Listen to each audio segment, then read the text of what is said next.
তিনটি পয়েন্টের উপর। এক নাম্বার পয়েন্ট হলো রমজান থেকে আমাদের শিক্ষণীয় বিষয় কি। দ্বিতীয় পয়েন্ট হলো যারা রমজানে রোজা রাখে না তাদের করণীয় কি। তৃতীয় পয়েন্ট হলো ঈদের দিন আমাদের করণীয় কি। এই তিনটি পয়েন্টের উপর আজকের আলোচনা। তো আমরা এই রমজান থেকে কি শিখলাম, রমজান মানুষকে কি শিক্ষা দিয়ে গেল, সেটা আমাদেরকে আগে জানতে হবে। যেহেতু আল্লাহ সুবহানাহু ওয়া তাআলা রমজানের বরকতে বান্দার একটি ফরজকে 70টি ফরজের সমতুল্য করেছেন, রমজানের পরে কিন্তু আল্লাহ তাআলা একটি ফরজকে 70টি ফরজের সমতুল্য করবেন না। রমজানের বরকতে আল্লাহ তাআলা একটি নফলকে 70টি নফলের সমতুল্য, একটি নফলকে একটি ফরজের সমতুল্য করেছেন। রমজানের পরে কিন্তু আল্লাহ তাআলা একটি নফলকে একটি ফরজের সমতুল্য করবেন না। তো এর কারণ হলো এই, যাতে করে বান্দা ফরজ আমলের সাথে সাথে নফলের পাবন্দি হয়। বান্দা যদি এক মাস নফলের পাবন্দি হয়ে যায়, বাকি 11টি মাস, এক মাসের বরকতে বাকি 11টি মাস অটোমেটিকলি বান্দা আমলের প্রতি পাবন্দি হয়ে যাবে। এজন্য আল্লাহ তাআলা বান্দাকে ওই অফার দান করেছেন। যেমন বান্দা যদি এক মাস সিয়াম সাধনা করে রোজা রাখে, এক মাস রোজা রাখার অভ্যস্ত হয়ে যায়, তাহলে বান্দা বাকি 11 মাসও মাঝে মাঝে রোজা রাখার অভ্যস্ত হয়ে যাবে, বান্দার জন্য কঠিন হবে না। এজন্য রাসূল করিম সাল্লাল্লাহু আলাইহি ওয়াসাল্লাম প্রত্যেক ফরজ আমলের সাথে কিছু সুন্নতের আমল জারি করে দিয়েছে। আল্লাহ তাআলা রমজানের এক মাস রোজাকে ফরজ করেছেন, এক মাস রোজার সাথে আল্লাহ রাসূল কিছু সুন্নত রোজা, নফল রোজা এড করে দিয়েছেন। আল্লাহ তাআলা 5 ওয়াক্ত নামাজের মধ্যে 17 রাকাত ফরজ করে দিয়েছেন। আল্লাহ রাসূল 17 রাকাত, আল্লাহ রাসূল 17 রাকাত নামাজের সাথে কিছু সুন্নত, কিছু নফল এড করে দিয়েছেন। প্রিয় মুসল্লি ভাইরা, এই ফরজের সাথে নফলকে এড করার কারণ হলো এই, যাতে করে ফরজের মধ্যে কোনো ঘাটতি দেখা দিলে নফল বন্দিগির মাধ্যমে ফরজের ঘাটতি পূরণ হয়ে যায়। যেমন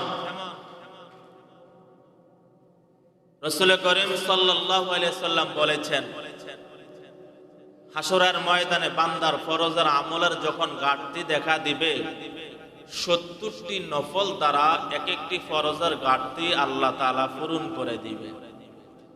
বান্দার নামাজের মধ্যে ফরজের ঘাটতি দেখা দিবে, 70 রাকাত নফল নামাজ দ্বারা এক একটি ফরজ নামাজের এক এক রাকাতের ঘাটতি পূরণ করা হবে। এজন্য ফরজের পাশাপাশি সুন্নতের পাবন্দি করা, ফরজের পাশাপাশি নফলের পাবন্দি করা। এই রমজান আমাদেরকে শিক্ষা দিয়েছেন 5টি বিষয়। 5টি বিষয়ে রমজান আমাদেরকে শিক্ষা দিয়েছেন। 1 নাম্বার হলো সিয়াম, 2 নাম্বার হলো কিয়াম, 3 নাম্বার হলো কোরআন, 4 নাম্বার হলো তাকওয়া, 5 নাম্বার হলো সাদাকা। এই 5টি জিনিস রমজান আমাদেরকে শিক্ষা দিয়েছেন। এই 5টি জিনিস যদি আমি শিক্ষা গ্রহণ না করি, তাহলে রমজান থেকে আমি পরিপূর্ণ ফায়দা হাসিল করতে পারলাম না। তাহলে রমজান আমাদেরকে শিক্ষা দিয়েছেন সিয়াম, 1 মাস বান্দা রোজা রাখবা, 1 মাস রোজার সাথে তুমি নফল রোজার পাবন্দি হবা। ফরজ রোজার মধ্যে যখন ঘাটতি দেখা দিবে, তোমার নফল রোজা ফরজের ঘাটতিকে পূরণ করে দিবে। আমার বন্ধুগণ, এজন্য আল্লাহর হাবিব সরকারে দো আলম বিশ্বনবী মুহাম্মদুর রাসূলুল্লাহ সাল্লাল্লাহু আলাইহি ওয়াসাল্লাম রমজানের 1 মাস সিয়াম সাধনা করার পরে কিছু নফল রোজার পাবন্দি করেছেন।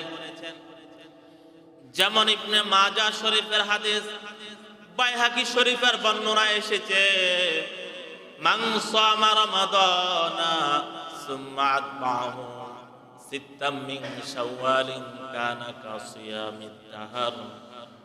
রমজানের পরে শাওয়াল মাস আসতেছে, আল্লাহ রাসূল রমজানের পরে শাওয়াল মাসের মধ্যে 6টি রোজা রেখেছেন। আল্লাহর হাবিবকে প্রশ্ন করা হলো, ইয়া রাসূলুল্লাহ, রমজানের পরে আপনি শাওয়াল মাসে আবার কেন 6টি রোজা রাখেন? আল্লাহ রাসূল বলেন, আমি রমজানের পরে শাওয়ালে 6টি রোজা রাখি এজন্য, রমজানের রোজা হলো 30টি, আমি আরো 6টি রোজাকে অ্যাড করলাম, এবার 37টি রোজা হয়ে গেল।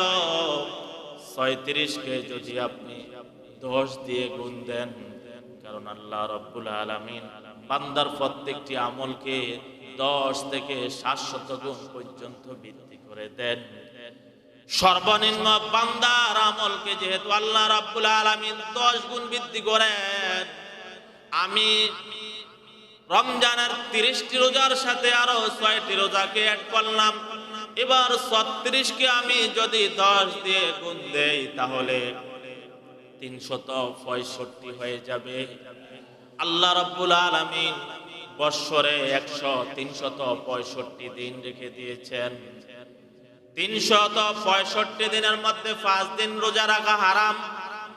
ঈদুল ফিতরের দিন রোজা রাখা হারাম, ঈদুল আজহার দিন রোজা রাখা হারাম, আইয়ামে তাশরিকার 9 দিন অর্থাৎ 11ই জিলহজ, 12ই জিলহজ, 13ই জিলহজ রোজা রাখা হারাম।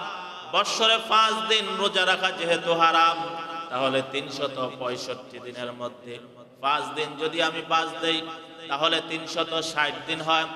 36কে যদি আপনি 10 দিয়ে গুণ দেন তাহলে 360 দিন হয়ে যায়। আমি যদি রমজানের 1 মাস রোজা রাখার পরে শাওয়াল মাসে আরো 6টি রোজা রাখি, আল্লাহ রাব্বুল আলামিন আমাকে গোটা 1 বছর রোজা রাখলে যে সওয়াব, ওই পরিমাণ সওয়াব বান্দার আমলনামায় লিখে দিবে। আপনি রমজানের পরে শাওয়াল মাসে আরো 6টা রোজা রাখেন, 36টা রোজা হলো, 36কে 10 দিয়ে গুণ দিবেন, 360 দিন হয়ে যাবে। রব বৎসরে হলো 165 দিন, 5 দিন রোজা রাখা হারাম, 360 দিন আপনি রোজা রাখলেন। 36 দিন রোজা রাখার কারণে আপনাকে 1 বছর রোজা রাখার সওয়াব আপনার আমলনামায় লিখে দেওয়া হবে। এই জন্য রমজান মাসের পরে শাওয়াল মাস আসতেছে, আপনি পুরা মাসের মধ্যে 6টা রোজা রাখবেন। ভেঙ্গে ভেঙ্গেও রাখতে পারেন, মাঝে মাঝে গ্যাপ দিয়েও রাখতে পারেন, একসাথেও রাখতে পারেন, কোনো সমস্যা নেই। এজন্য এই শাওয়াল মাসে 6টি রোজা রাখার চেষ্টা করুন। আমার বন্ধুগণ, আল্লাহ রাসূল সাপ্তাহিক রোজা রাখলেন, প্রতি সপ্তাহে সোমবার এবং বৃহস্পতিবার রোজা রাখতেন। সাহাবায়ে কেরাম জিজ্ঞাসা করলেন, ইয়া রাসূলুল্লাহ, আপনি কেন প্রত্যেক সপ্তাহে সোমবার এবং বৃহস্পতিবার রোজা রাখেন? আল্লাহ রাসূল বলেন, সোমবার আমি দুনিয়ার মধ্যে আগমন করেছি, আমার আগমনের শুকরিয়া আদায় করে আমি মালিকের সন্তুষ্টি অর্জনের জন্য সোমবার রোজা রাখি। বৃহস্পতিবার আমি এই জন্য রোজা রাখি, প্রত্যেক বৃহস্পতিবারে বান্দার আমলগুলা, সাপ্তাহিক আমলগুলা আল্লাহ রাব্বুল আলামিনের কাছে আল্লাহর ফেরেশতারা পেশ করেন।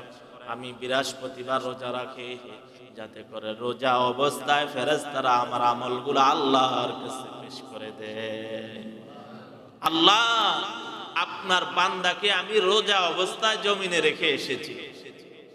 প্রিয় বন্ধুগণ, এজন্য সোমবার এবং বৃহস্পতিবার রোজা রাখা আল্লাহ রাসূলের সুন্নাহর পাবন্দি করার দরকার আছে না নাই?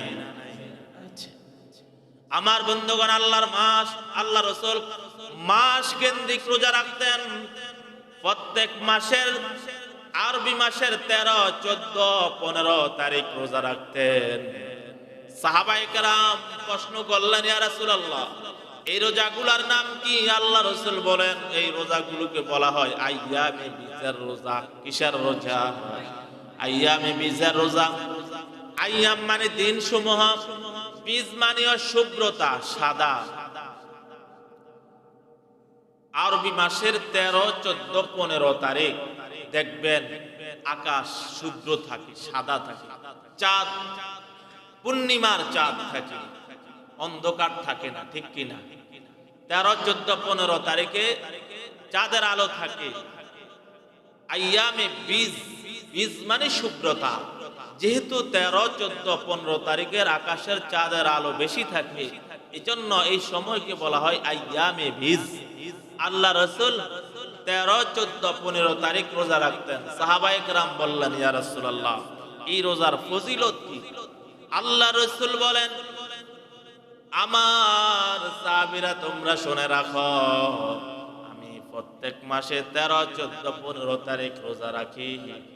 তাহলে প্রত্যেক বছরে মাস হলো 12টা। 12 মাসে যদি আমি প্রত্যেক মাসে 3টি করে রোজা রাখি, 3 12 কত হয়? 3 12 36 হয়। আল্লাহ রাব্বুল আলামিন যেহেতু বান্দার আমলগুলা সর্বনিম্ন 10 গুণ বৃদ্ধি করেন, 36 কে যদি আমি 10 দিয়ে গুণ দেই তাহলে কত হয়ে যায়? 365 হয়, 360 হয়ে যায়। আল্লাহ রাব্বুল আলামিন বছরে 360 দিন রোজা রাখার বিধান, রোজা রাখাকে বান্দার জন্য জায়েজ করেছেন। আমি যদি প্রত্যেক মাসে 3টি করে, বছরে যদি আমি 36টি রোজা রাখি, আল্লাহ রাব্বুল আলামিন 1 বছর রোজা রাখলে যে সওয়াব, ওই পরিমাণ সওয়াব বান্দার আমল নামায় লিখে দেয়।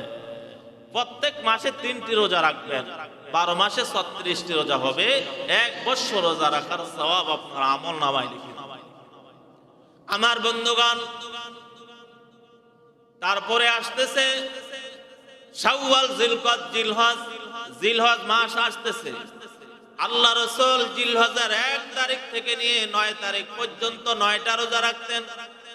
সাহাবায়ে কেরাম প্রশ্ন করলেন, ওগো আল্লাহর হাবিব, আপনি কেন জিলহজের 1 থেকে 9 তারিখ পর্যন্ত 9টা রোজা রাখেন?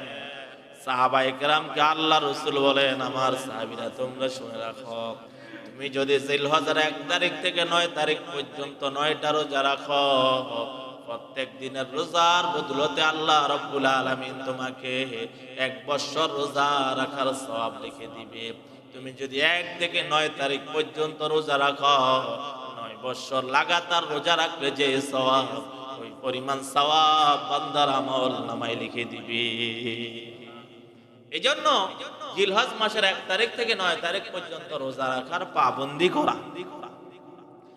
আমার বন্ধুগণ, তারপরে আসতেছে জিলহজের পরে মুহররম। আল্লাহ রাসূল মুহররম মাসের 10 তারিখ রোজা রাখতেন। সাহাবায়ে কেরামকে বললেন, আমার সাহাবীরা তোমরা শুনে রাখো, সিয়ামু ইয়াউমি আশুরা ইন্নী আহতাসিবু আলাল্লাহি আন ইউকাফিরা সানাতাল্লাতী ক্বাবলা। আল্লাহ রাসূল বলেন, যদি তোমরা আশুরার দিন রোজা রাখতে পারো, আল্লাহ রাব্বুল আলামিন তোমাকে পূর্বের 1 বছরের গুনাহগুলোকে আল্লাহ রাব্বুল আলামিন ক্ষমা করে দিবে।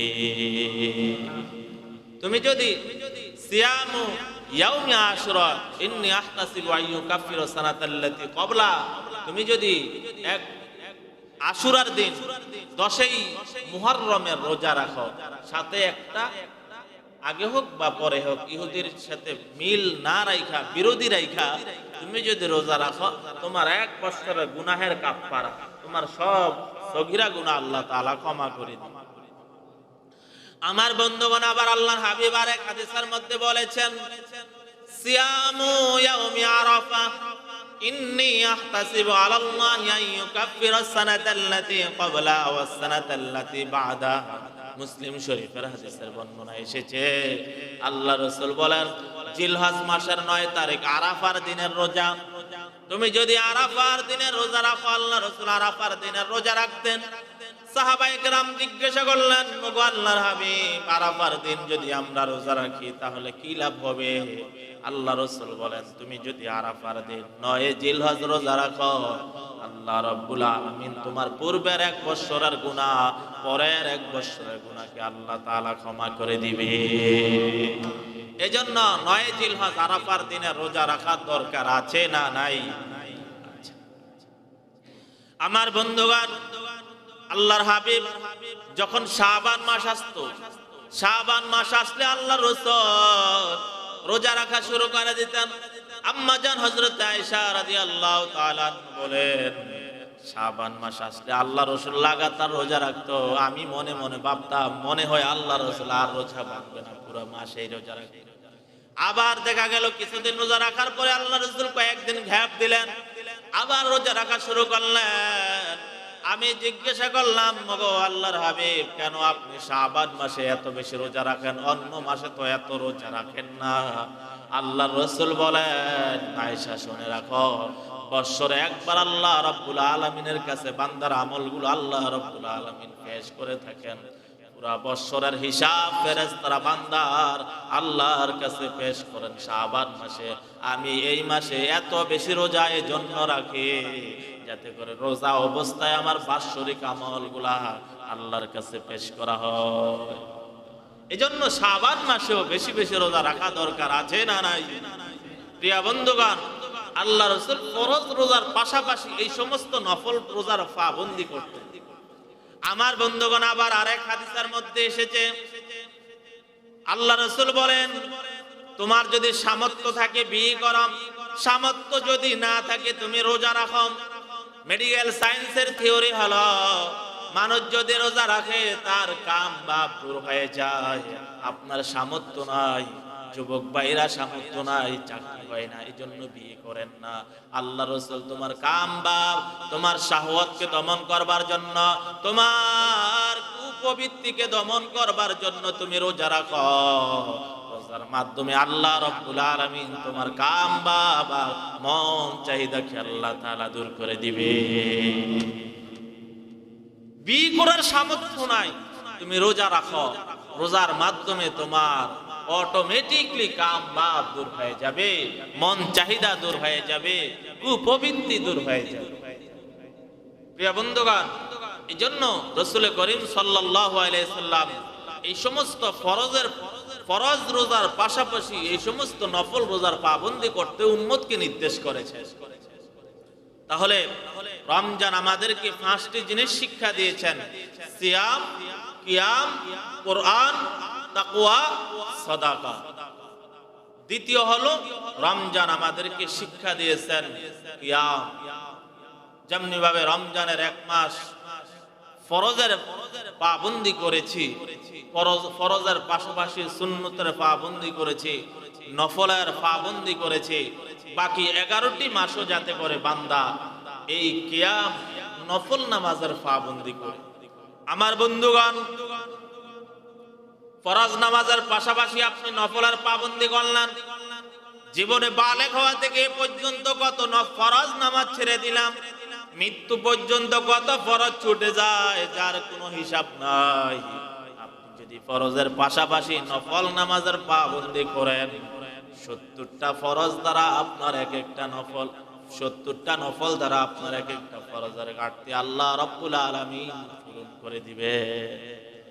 আমার বন্ধুগণ, ফরজের পাশাপাশি সুন্নতে মুআক্কাদার পাবন্দি করা, সুন্নতে গায়রে মুআক্কাদার পাবন্দি করা, পাশাপাশি আল্লাহ রাসূল 5 ওয়াক্ত নামাজের সুন্নত ছাড়াও কিছু নফল নামাজের পাবন্দি করেছেন, উম্মতকেও পড়ার নির্দেশ দিয়েছেন। যেমন রমজান মাসে আমরা তাহাজ্জুদ নামাজ পড়লাম।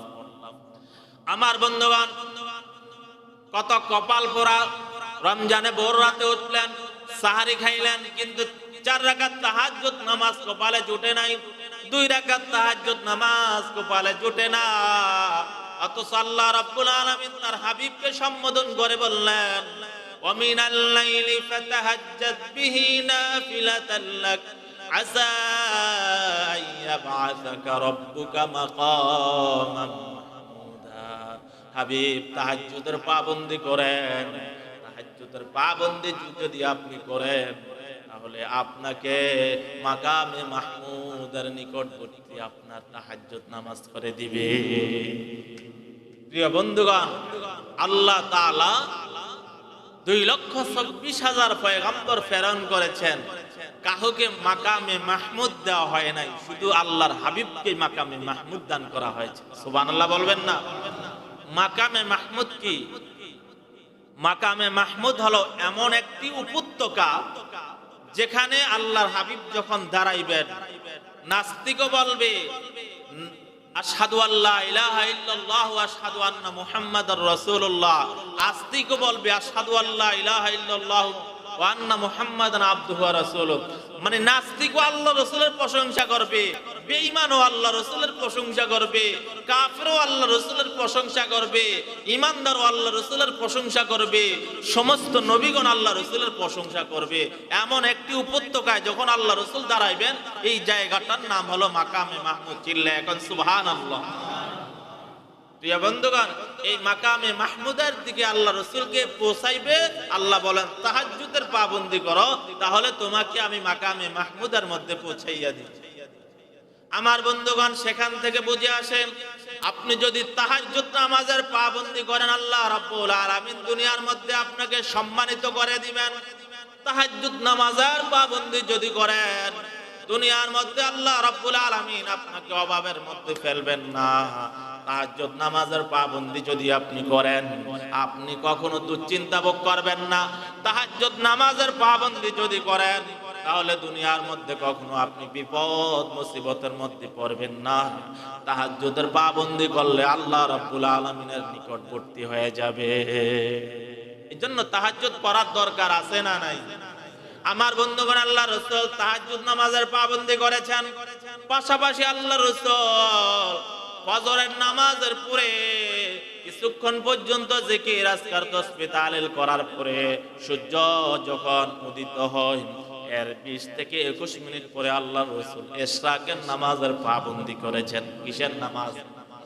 ইশরাকের নামাজের পাবন্দি করেছেন। 2 রাকাত 4 রাকাতও পড়া যায়। আমার বন্ধুগণ, আল্লাহর হাবিবকে সাহাবায়ে কেরাম প্রশ্ন করলেন, ইয়া রাসূলুল্লাহ, ফজরের নামাজের পরে তাসবিহ তাহলিল করার পরে সূর্য উদিত হওয়ার 21 মিনিট পরে যদি আপনি 2 রাকাত ইশরাকের নামাজ পড়েন, কি ফজিলত! আল্লাহ রাসূল বলেন, ইশরাকের নামাজ পড়ার দ্বারা বান্দার সগীরা গুনাহকে আল্লাহ রাব্বুল আলামিন ক্ষমা করে দেন। ইশরাকের 2 রাকাত নামাজ পড়বেন, আপনার সগীরা গুনাহ ক্ষমা হয়ে যাবে। আমার বন্ধুগণ, এর 2-1 ঘন্টা পরে 9টা থেকে 11টা পর্যন্ত সালাতুদ দুহা, যাকে আমরা বলি চাশতের নামাজ। কিসের নামাজ? চাশতের নামাজ। সাহাবায়ে কেরাম আল্লাহর হাবিবকে প্রশ্ন করলেন, ইয়া রাসূলুল্লাহ, যদি আমরা চাশতের নামাজ পড়ে সালাতুদ দুহা পড়ি, আমাদের কি লাভ হবে? আল্লাহ রাসূল বলেন, ইশরাকের নামাজ যেমনি ভাবে তোমার গুনাহকে ঝরিয়ে দেয়, চাশতের নামাজ যদি পড়ো, তাহলে আল্লাহ রাব্বুল আলামিন তোমার গুনাহগুলোকে ঝরিয়ে দিবে। আমার বন্ধুগণ, তারপরে আল্লাহ রাসূল ফরজের পাশাপাশি কিছু নফলের পাবন্দি করতেন। যেমন মাগরিবের পরে আল্লাহ রাসূল আওয়াবিন নামাজের পাবন্দি করতেন। সাহাবায়ে কেরাম আওয়াবিন নামাজের পাবন্দি করতেন 2 রাকাত, 4 রাকাত, 6 রাকাত। যদি আপনি মাগরিবের পরে সুন্নতে মুআক্কাদার পরে 2 রাকাত অথবা 4 রাকাত অথবা 6 রাকাত আওয়াবিন নামাজ পড়েন, তাহলে কি হবে? আমার বন্ধুগণ, রাসূল করিম সাল্লাল্লাহু আলাইহি ওয়াসাল্লাম বলেছেন, যদি আপনি আওয়াবিন নামাজ পড়েন, আওয়াবিন নামাজগুলাও আপনার গুনাহকে ঝরিয়ে দিবে। আওয়াবিন নামাজও আপনার গুনাহ ঝরিয়ে দিবে। শুধু তাই নয়, আল্লাহর হাবিব বলেছেন যে আওয়াবিন নামাজ যদি পড়ে, তাহলে আল্লাহ তাআলা তাকে একটি হজ এবং উমরার সওয়াব দান করবেন। প্রিয় বন্ধুগণ, এজন্য মাগরিবের পরে যদি আপনি 2 রাকাত আওয়াবিন নামাজ পড়েন বা 4 রাকাত পড়েন বা 6 রাকাত পড়েন, বেশি সময় লাগবে না, জন্য পড়ার দরকার আছে না নাই? প্রিয় বন্ধুগণ, রমজান আমাদেরকে তাহলে শিক্ষা দিল সিয়াম, দ্বিতীয় হলো কিয়াম। এজন্য কিয়ামের পাবন্দি করব। তৃতীয় আমাদেরকে শিক্ষা দিলেন কোরআন। কোরআন যেমনি ভাবে রমজান এর মধ্যে আমরা বেশি বেশি তেলাওয়াত করেছি, তারাবিতে শুনেছি রমজানের পরেও কোরআন পড়ব, কোরআন শুনবো। কোরআন পড়লে যে সওয়াব, কোরআন শুনলো সেই সওয়াব। চিল্লায় এখন সুবহানাল্লাহ। আল্লাহ রাসূল শুধু কোরআন পড়েন নাই, কোরআন শুনেছেন। জিবরাইল আমিন সারা বছর যেই পরিমাণ কোরআন রাসূলকে শোনাইছেন, রমজান মাস যখন আসতো জিবরাইল একবার যতটুকু নাজিল হয়েছে, জিবরাইল একবার রাসূলকে কতটুকু শোনাইতেন, আবার আল্লাহ রাসূল কতটুকু জিবরাইলকে শোনাইতেন। তাহলে বোঝা গেল কোরআন শোনারও দরকার আছে, কোরআন তেলাওয়াত করারও দরকার আছে না নাই? কোরআন শুনতে হবে, কোরআন পড়তে হবে। আমার বন্ধুগণ, রমজান আমাদেরকে শিক্ষা দিলেন কোরআন তেলাওয়াত করতে হবে। রমজানে যেমনি ভাবে কোরআন তেলাওয়াতের পাবন্দি করেছে, রমজানের পরে বাকি 11টি মাসও তোমাকে কোরআন তেলাওয়াত করতে হবে।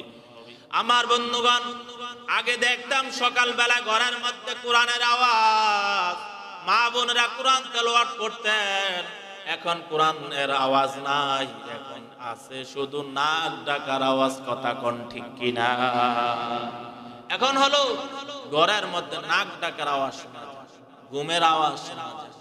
এজন্য সকালবেলা সূরা ইয়াসিন তেলাওয়াত করা, মাগরিবের পরে সূরা ওয়াকিয়া তেলাওয়াত করা, আপনার এশার পরে সূরা মুলুক তেলাওয়াত করা, এবং যোহরের পরে আপনার এই সূরা ফাতিহা তেলাওয়াত করা, আসরের পরে সূরা নাবা তেলাওয়াত করা, জুমার দিন সূরা কাহাফ তেলাওয়াত করা। পড়তে রাজি আছে ইনশাআল্লাহ? এবং আমি তো এর আগের জুমায় বলেছি, ফরজ নামাজের পরে আয়াতুল কুরসি পড়া, এবং ঘুমানোর সময় সূরা ইখলাস, সূরা ফালাক, সূরা নাস পড়ে হাতের মধ্যে দম করে মাথায়, মুখে, চেহারায় মোছা। এই সমস্ত সূরাগুলা, ফজিলত সূরাগুলা ইনশাআল্লাহ আমরা তেলাওয়াত করব। রমজান আমাদেরকে শিক্ষা দিল সিয়াম, রমজান আমাদেরকে শিক্ষা দিল কিয়াম, রমজান আমাদেরকে শিক্ষা দিল কোরআন। চতুর্থ নম্বরে রমজান আমাদেরকে শিক্ষা দিল তাকওয়া।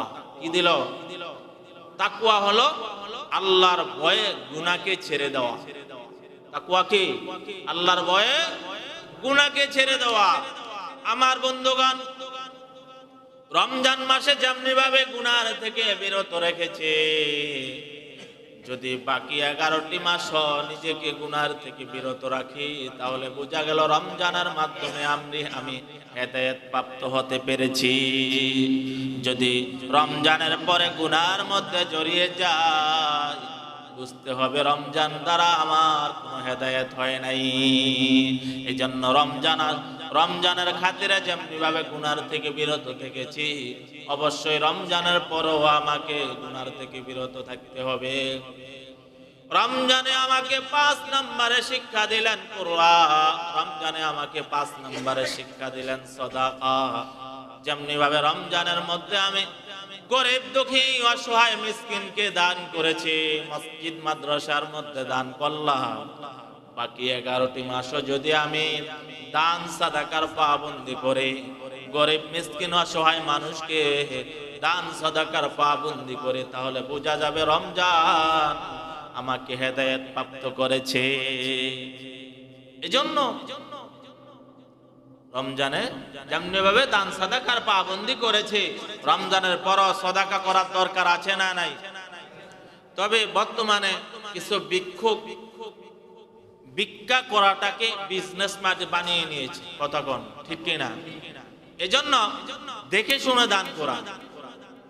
কিছু ভিক্ষুক আছে, তারা অভিনয় করে বিভিন্ন আপনার প্রতিবন্ধী সাজে, সেগুলো অবশ্যই খেয়াল করা এবং দান করা। মানুষ হাত বাড়াইলে তাকে সাহায্য সহযোগিতা করা, মসজিদ মাদ্রাসায় দান করা, এতিম অসহায়কে দান করা, প্রকৃত যারা অসহায় এতিম তাদের কাছে তাদের প্রাপ্য পৌঁছে দেওয়া। প্রিয় বন্ধুগণ, বিশেষ করে সবচেয়ে উত্তম দান হলো আল্লাহর ঘর মসজিদ। আল্লাহর ঘর মসজিদে দান করা, আপনার চেষ্টা করা প্রতিদিন যে মসজিদের মধ্যে আপনি যে মসজিদে নামাজ পড়েন না কেন, প্রতিদিন যে দান বাক্স ছেড়ে দেওয়া হয়, সামান্য হলেও কিছু কিছু দিয়ে শরীক থাকা, সাপ্তাহিক যে কালেকশন হয় সেখানে সাপ্তাহিক একটা নির্দিষ্ট অংশ আপনি নির্ধারিত করে সাপ্তাহিক কালেকশনে সেটা দান করার চেষ্টা করা। বাৎসরিক মসজিদের মধ্যে যা কোনো কিছুর প্রয়োজন হলে সেটা দেওয়ার চেষ্টা করা। প্রিয় বন্ধুগণ, হায়াত পুরাইতে বেশিক্ষণ লাগবে না। এই যে রমজান আসলো চলে গেল, আমি আপনি মৃত্যুবরণ করার পরে 3 দিন পর্যন্ত আত্মীয় স্বজন আমার আপনার জন্য আফসোস করবে। 3 দিন পরে আমার আপনার নাম নিশানাও থাকবে না, মনেও রাখবে না, কবরস্থানের কাছেও যাইবে না। কিন্তু আপনি আল্লাহর ঘর মসজিদে যেটাই দান করে যাবেন সেটাই কাজে আসবে। এজন্য রমজান আমাকে শিক্ষা দিল, বান্দা তুমি যেমনি ভাবে রমজানের মধ্যে সাদাকা করেছ, রমজানের পরে বাকি 11টি মাসও সাদাকা করো, তাহলেই তুমি হেদায়েতের উপর অটল থাকতে পারবে। তাহলে রমজান থেকে আমরা এই সমস্ত পাঁচটি বিষয়কে শিখতে পারলাম। আল্লাহ তাআলা যাতে করে এই 5টি বিষয়কে আমাদেরকে ধরে রাখার তৌফিক দান করুন, সকলে বলি আমিন। তাহলে প্রথম পয়েন্ট হলো রমজান আমাদেরকে কি শিক্ষা দিল। দ্বিতীয় পয়েন্ট হলো যারা রোজা রাখে না তাদের কি করণীয়। যারা অসুস্থতার কারণে রোজা রাখে নাই, যারা কোনো সফরের ক্লান্তির কারণে রোজা ভেঙেছেন, তাদের সম্পর্কে আল্লাহ রাব্বুল আলামিন কুরআনুল কারীমে 2 নম্বর সূরা সূরাতুল বাকারার মধ্যে বলেছেন। আল্লাহ রাব্বুল আলামিন বলেন, আইয়ামাম মা'দুদাতিন ফামান কানা মিনকুম মারিদান আও আলা সাফারিন ফা'iদ্দাতুম মিন আইয়ামিন উখর। রমজানের নির্দিষ্ট রোজাগুলো তুমি পূর্ণ করা। যদি অসুস্থতার কারণে যদি রোজা রাখতে না পারো, কোনো সফরের ক্লান্তির কারণে রোজা রাখতে না পারো, অন্য সময় সেটাকে আদায় করে নাও। অন্য সময় সেটাকে কি করো? ওয়ালাল্লাযীনা ইউতীকুনাহু ফিদিয়াতুন তুআমু মিসকিন ফামান তাতাওয়া খায়রান ফাহুয়া খায়রুল লাহ। যদি অসুস্থতা এমন বেশি হয়ে থাকে আদায় করা সম্ভব নয়, তাহলে যেই রোজাগুলা তোমার ছুটে গিয়েছে ওই রোজাগুলার জন্য ফিদিয়া মিসকিনের হাতে তুলে দাও, এটাই তোমার জন্য কল্যাণ। তাহলে অসুস্থতার কারণে যেই সমস্ত রোজাগুলা ছুটে গিয়েছে এই সমস্ত রোজাগুলা আমি কাজা করব। যদি কাজা করতে সম্ভব না হয় তাহলে সেগুলোর জন্য কি দিতে হবে? ফিদিয়া দিতে হবে। ফিদিয়া হলো প্রত্যেক রোজার জন্য আপনাকে একজন মিসকিনকে 2 বেলা খাবার। মনে করেন এক বেলা খাবার 100 টাকার কম পাওয়া যায় না, তাহলে আপনি একটি রোজা যদি কাজা করতে না পারেন, একটি রোজার জন্য 2 বেলা খাবার দিবেন। খাবার যদি না দেন টাকা দিবেন কত টাকা? 200 টাকা দিয়ে দিবেন।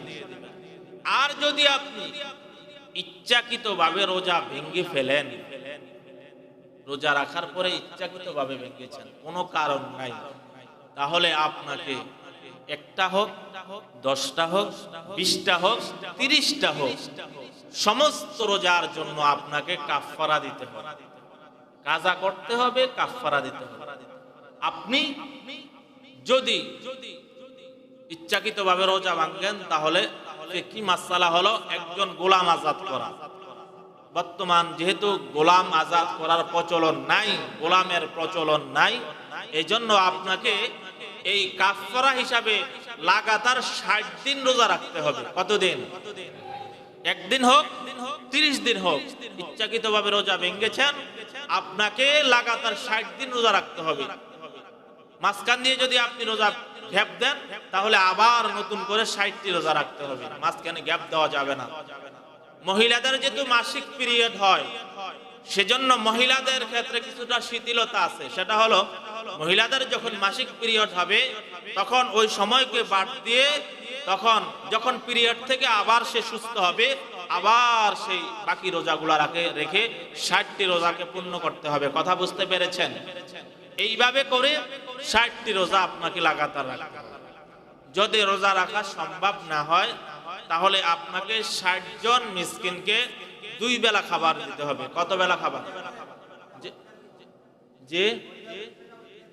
যে যদি আপনি ইচ্ছাকৃতভাবে রোজা ভাঙলেন, তাহলে এই রোজার জন্য হলো কাফফারা। যদি পুরুষের ক্ষেত্রে লাগাতার 60 দিন রোজা রাখা, মাঝখানে কোনো গ্যাপ দেওয়া যাবে না। মহিলাদের ক্ষেত্রে 60 দিন লাগাতার রোজা রাখা। মহিলাদের যেহেতু প্রত্যেক মাসেই তাদের মাসিক পিরিয়ড হয়, মিন্স হয়, এই কারণে মহিলাদের মাসের মাঝখানে গ্যাপ দিতে হয়। মাঝখানে যেই পরিমাণ তাদের মিন্স হবে, ওই পরিমাণ সময় তো তারা রোজা রাখতে পারবে না। মিন্সের আগে যেগুলা রাখছে, বাকি রোজাগুলা মিন্সের পরেই পূর্ণ করে নিবে। তাহলে মহিলাদের জন্য 60টা রোজা রাখবে, মাঝখানে গ্যাপ থাকবে। তো এইভাবে করে 60টা রোজা রাখা। যদি 60টি রোজা না রাখি, তাহলে আমাকে 60 জন মিসকিনকে 2 বেলা খাবার দিতে হবে। কত বেলা খাবার? 2 বেলা খাবার না দিয়ে যদি টাকা দেই, তাহলে প্রত্যেক বেলা খাবার প্রতি 100 টাকা হিসাব করে 2 বেলা খাবারের দাম কত হয়? 2 বেলা খাবারের দাম 6000 কইরা 12000 নাকি? হিসাব ঠিক আছে তো? 2 বেলা খাবারের দাম 60 জন মিসকিনা 2 বেলা খাবারের দাম 12000 টাকা। আপনি 12000 টাকা অসহায় মিসকিনকে দিয়ে দিতে হবে। যে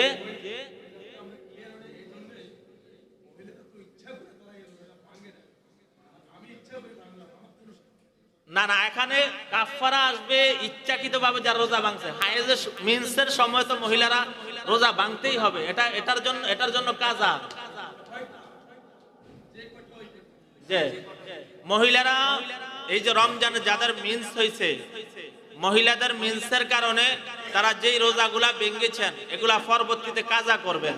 কাজা না করতে পারলে তারা এগুলার জন্য হইল ফিদিয়া দিবেন, যতগুলা রোজা ভেঙেছেন ততটা।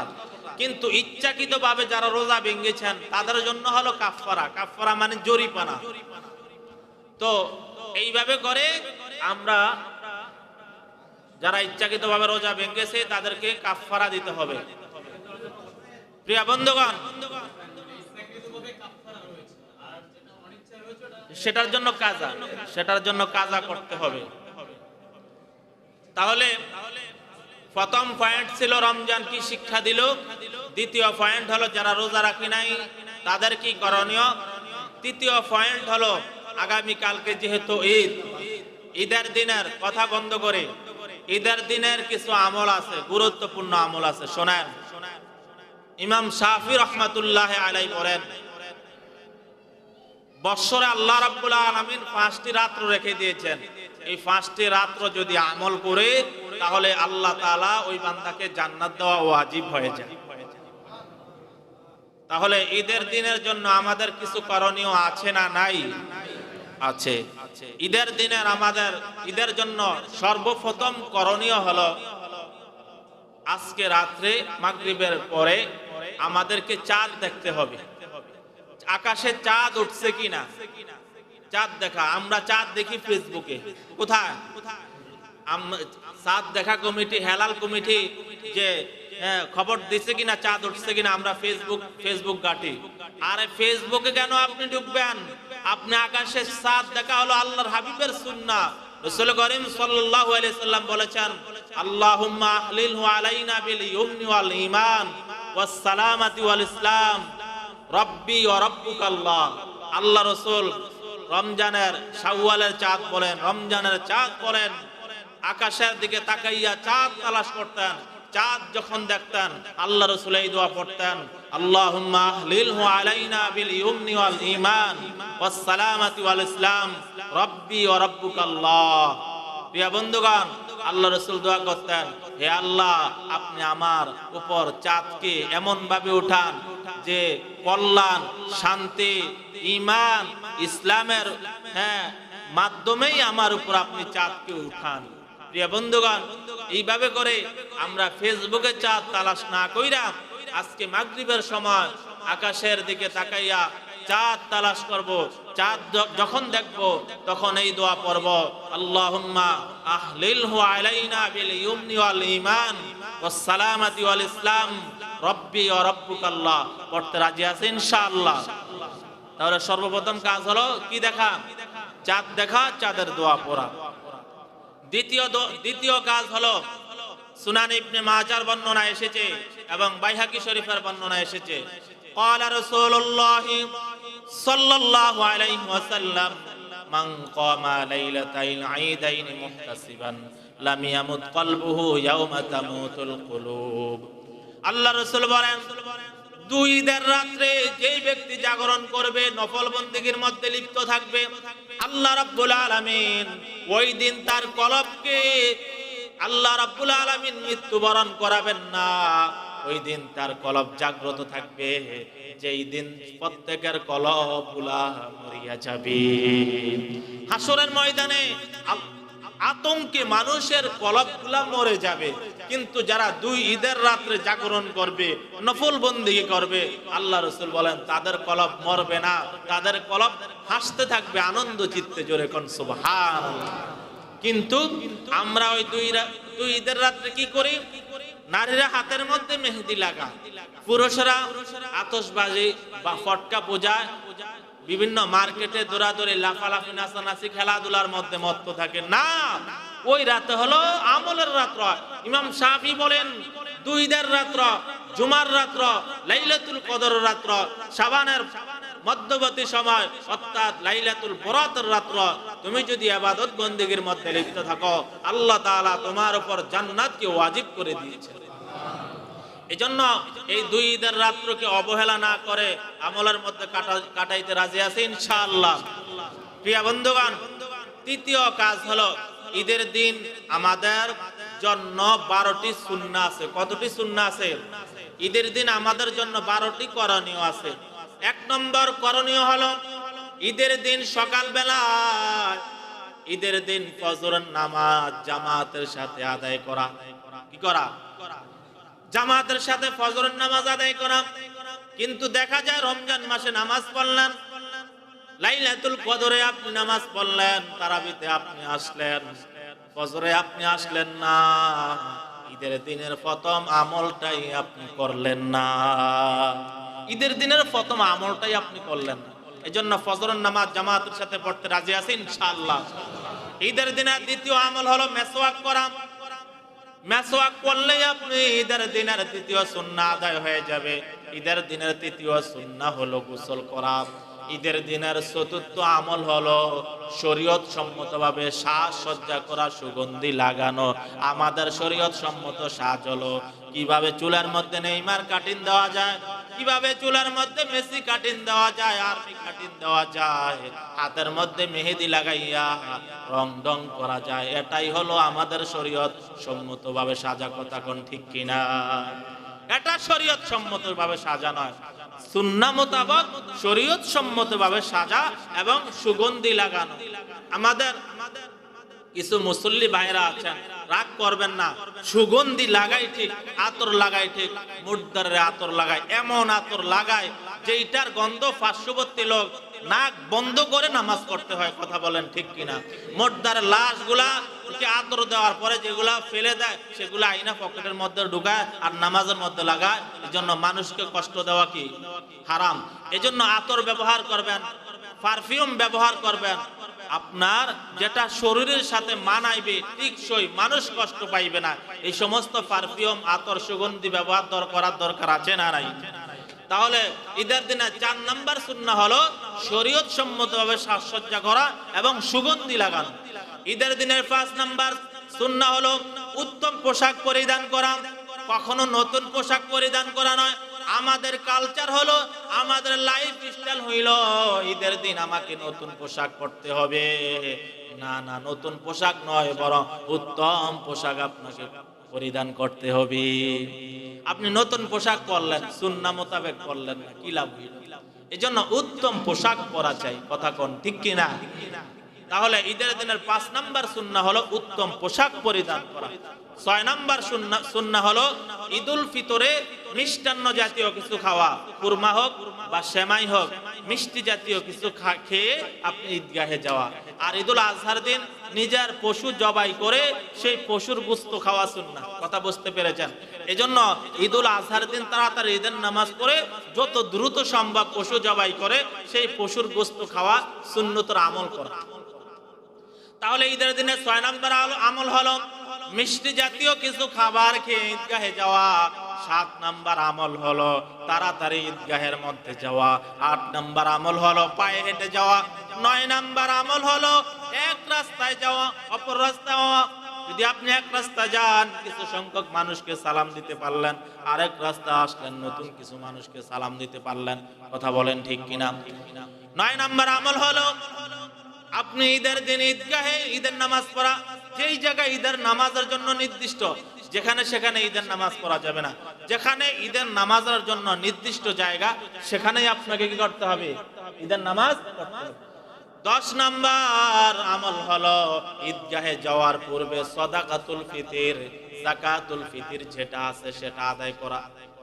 ঈদের আগেই রমজানে যদি আদায় করেন ভালো, যদি না আদায় করেন ঈদগাহে যাওয়ার আগেই কি করা? আদায় করে না। 12 নাম্বার আমল হলো ঈদগাহে যাইতে যাইতে আপনি বলবেন আল্লাহু আকবার, আল্লাহু আকবার, লা ইলাহা ইল্লাল্লাহু, আল্লাহু আকবার, আল্লাহু আকবার, ওয়ালিল্লাহিল হামদ।